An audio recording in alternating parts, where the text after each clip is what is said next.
And for our number one spot, the Kansas City Chiefs. Man, what a team. And I think I was one of the, and I know not many people are going to be able to notice it or in the national media go, man, that Grayson guy was really tough on Kansas City.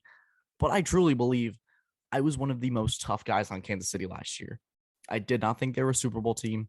I thought they were very dangerous in the way they played. And I thought Mahomes was lazy with the football. And it eventually caught up with them in the AFC Championship game.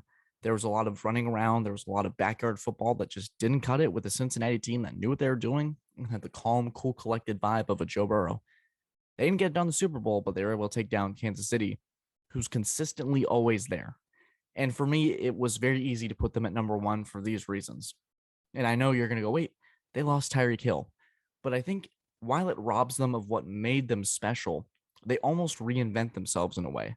They got taller, they got lengthier, signing guys like Juju Smith-Schuster, MVS. They got upgraded on the offensive line in Orlando Brown, signed an underrated safety in Justin Reed, and got another underrated running back with Ronald Jones. And in the draft, they got a guy like Sky Moore, George Karlaftis from Purdue, who's going to significantly upgrade the pass rush, and not coming from a Clemson guy, but one of the most underrated free agent signings if it works out in Justin Ross. This is a team that they dropped a little speed, but they add a veteran presence in length, and it allows Mahomes to be kind of what he was last year, a little more loose with the football. 50-50 balls. He can start to trust his receivers a tad more. Travis Kelce is still there, so you have that consistency. Travis Kelce's got one of the best first moves in football where he catches the football and boom, he's gone. He cuts to the left or right. He just knows where the defenders are. He's watched so much film. It's like a been there, done that type of guy.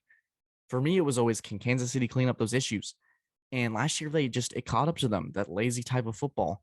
A completely scoreless first quarter against a weak Pittsburgh team, completely blowing it in the AFC Championship against the Cincinnati Bengals.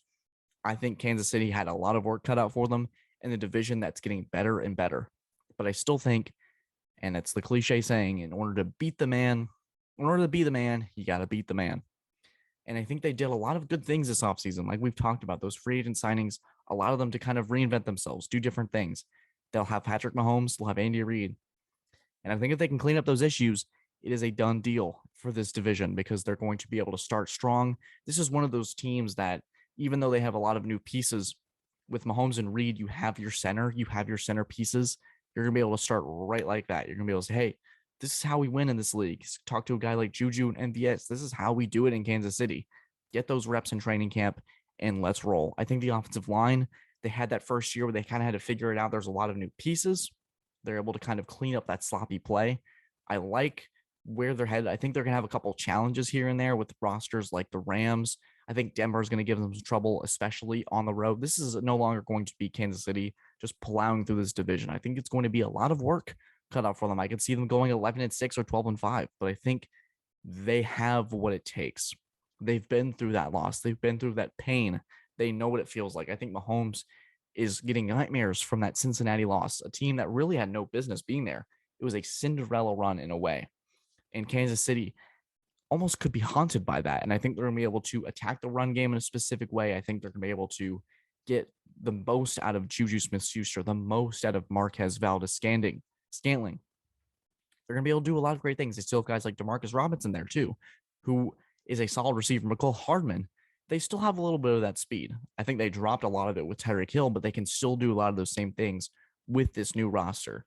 I think Kansas City, they made the least noise, but they got significantly better.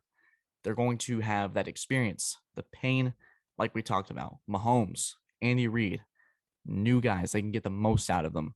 I was hard on the Chiefs, and I'm going to continue to be because I hold them to a certain standard. But I think this is a team that they're going to put last year behind them. They're going to be able to rebound. And we saw a lot of good with Kansas City last year. And maybe their defense takes a step back a little bit, but they still have got playmakers. Justin Reed, Frank Clark. They have Sorensen, who isn't the best, but he still makes a couple of great plays here and there. They're going to have guys. They still have Brashad Breeland, who makes plays. It's going to be great. I have a lot of faith in this team. Maybe I'm putting my hand out there to get just chopped off completely, but I have faith that Kansas City is going to be that first place team in this loaded AFC West division that's made absolute splashes. It's so exciting. I can't wait. All right, guys, that wraps up episode 87 and my full AFC West breakdown. We're going to do more divisional breakdowns like this spread out over the summer. guys, this is the most fun I've had on the podcast in a long time. If you stuck through it this way, comment down below what division you want to see next. We could potentially do a vote or a poll on it. I think I want to do a mailbag podcast pretty soon. Super excited about it, guys. Thank you so much for the support. Continue to subscribe to the show. Tell your friends about us. It's unbelievable. I can't be more thankful. Yes, I can. It's just so awesome. You guys are great. Thank you for listening to my full AFC West breakdown. This was super fun to make, and I enjoyed the research process of it. Stay tuned for more summer stuff. We're going to have interviews. We're going to have collaborations. Cannot wait. Guys, thank you so much. Have a great Memorial weekend. Take care. Stay safe. And just enjoy. We'll see you in the next one.